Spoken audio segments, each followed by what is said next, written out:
लगातार ऑक्सीजन संकट झेल रहे झज्जर ज़िले के लिए आज एक बड़ी खुशखबरी आई है। ऑक्सीजन का जो कोटा है झज्जर का वो भी बढ़ा है और ऑक्सीजन रिफिलिंग के जो 2 प्लांट थे अब दोनों चालू हो गए हैं। पहले एक सनराइज गैसेज जो प्लांट था वो रोहद में चालू था और अब बहादुरगढ़ गैस जो एमआई में है वो भी चालू होने जा रहा है। यहाँ पर भी ऑक्सीजन पहुँच गई है। आप इस सामने देख सकते हैं ये टैंक बीच में जो ऑक्सीजन लिक्विड ऑक्सीजन का प्लांट है, इस लिक्विड ऑक्सीजन के प्लांट में भी अब 6 मीट्रिक टन ऑक्सीजन का स्टोर कर लिया गया है। 9.5 मीट्रिक टन इसकी क्षमता है और रोहद में जो ऑक्सीजन प्लांट है उसकी क्षमता 20 मीट्रिक टन है। लेकिन वहाँ जो ऑक्सीजन कोटा झज्जर को अलॉट किया गया था उस कोटे में तकरीबन 5 मीट्रिक टन शुरुआत में अलॉट किया गया, लेकिन उतनी भी ऑक्सीजन सप्लाई नहीं हो पा रही थी, जिसके कारण हॉस्पिटल्स में संकट आ रहा था और हॉस्पिटल मरीजों को भर्ती करने से कतराने लगे थे, क्योंकि प्रशासन ने एक कोटा निर्धारित कर दिया किसी हॉस्पिटल के ऑक्सीजन बेड और टोटल बेड क्षमता के आधार पर। वर्तमान में जो बहादुरगढ़ गैसेज नाम से जो प्लांट है एमआई में, उसको चालू कराने के लिए जिला प्रशासन पूरी तरीके से सक्रिय हो गया और एसडीएम साहब खुद मौके पर हैं। एसडीएम साहब से सीधा बात करते हैं कि किस तरीके की व्यवस्था अब ऑक्सीजन को लेकर बहादुरगढ़ और झज्जर ज़िले में चल रही है। देखिए, अब हमारे पास जो सप्लाई है वो स्मूथ हो गई है और अब किसी तरह की कोई समस्या नहीं है। 2 प्लांट अब हम शुरू कर चुके हैं यहाँ पर रिफिलिंग के, एक सनराइज गैस के नाम से, दूसरा हमारा हम जहाँ खड़े हैं बहादुरगढ़ गैस के नाम से। तो दोनों जगह से ही जो है शहर के लोगों को जो है यहाँ से सुविधा अनुसार जो है डिस्ट्रीब्यूट किया जाएगा। सर, होम आइसोलेशन में जो मरीज़ थे उनको तो ऑक्सीजन मिल नहीं पा रही थी। उल्टा अगर हॉस्पिटल की बात करें तो हॉस्पिटल की भी हालत बेहद पतली नज़र आ रही थी, ना हॉस्पिटल नया एडमिशन कर पा रहे थे।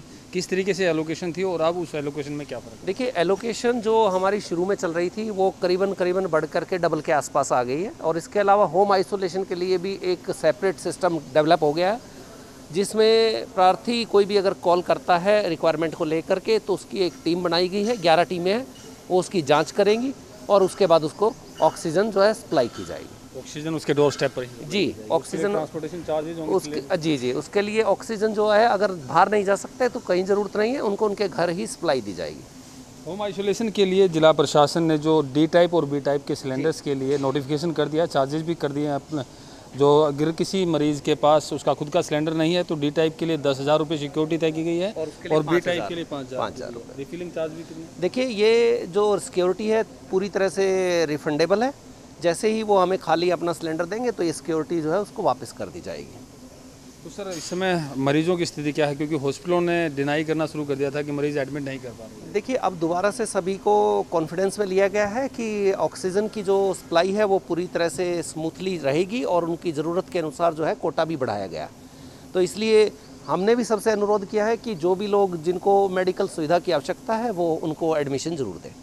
एक वक्त था कि लोगों के आपके पास खाली सिलेंडर थे लेकिन भरने की कैपेसिटी नहीं थी, और आज आप खाली सिलेंडर्स की क्या? जी, आप देखिएगा, क्योंकि हम सप्लाई बढ़ा रहे हैं, लोगों को ज़्यादा सिलेंडर दे रहे हैं, होम आइसोलेशन को भी ले रहे हैं, तो ऐसी स्थिति में हमें ज़्यादा खाली सिलेंडर्स की ज़रूरत है, तो उसको हम रिक्विजिट करने के लगातार प्रयास कर रहे हैं। तो कितने खाली सिलेंडर कहीं कंपनियों से उगाए होंगे आपने? हाँ, काफ़ी मात्रा में अब तक हम करीबन जो है 500 के करीब जो है सिलेंडर कंपनीज से ले चुके हैं। तो सर, ऑक्सीजन की ब्लैक मार्केटिंग की भी खबरें आ रही थी कि लोग ले रहे हैं और ब्लैक में बेच रहे हैं, क्या इस तरह के कोई मामले हैं? देखिए, ऐसा कोई मामला अभी हाल फिलहाल में मेरी नॉलेज में नहीं आया है आजकल में, लेकिन मैं दोबारा से सभी से अपील कर रहा हूँ, ये बड़ा मुश्किल समय है, आप सभी लोग जो हैं मिलजुल करके सहयोग करें और काला बाजारी अगर कोई करता है तो उसको एक्सपोज करें। झज्जर जिले के सरकारी हॉस्पिटल में भी ऑक्सीजन प्लांट बनाने की बात सामने आ रही है, कब तक शुरू होंगे? देखिए, इसमें प्रयास शुरू हो चुका है और बहुत जल्दी ही ये जो है कार्यरत होगा। तो ऑक्सीजन का फ्री फ्लो कब तक हो पाएगा? अभी आज मैं कहूँ तो आज झज्जर ज़िला काफ़ी कंफर्टेबल स्थिति में है और हमारी जो ऑक्सीजन की रिक्वायरमेंट है उसको हम पूरा कर पा रहे हैं। ऑक्सीजन की रिक्वायरमेंट जो हॉस्पिटल से आ रही है, जो होम आइसोलेशन या जो मरीज़ जो घर पर उपचारित हैं, उपचार ले रहे हैं, उनसे जो भी रिक्वेस्ट आ रही है, आजकल एक पोर्टल भी बनाया गया, उस पर जो भी रजिस्ट्रेशन करेगा उसकी वेरीफाई के लिए स्वास्थ्य विभाग की अलग अलग टीमें हैं। वो वेरीफाई करने के बाद एक सिलेंडर रिफ़िल कराने की या सिलेंडर देने की पर्ची बनाई जाएगी, जो भी नोडल अधिकारी लगाए गए हैं। उसके बाद ही उसके घर तक डोर स्टेप पर ऑक्सीजन सिलेंडर की डिलीवरी की व्यवस्था झज्जर ज़िले में हो गई है और आज झज्जर में एक ऑक्सीजन सिलेंडर ऐसे ही डिलीवर भी किया गया है।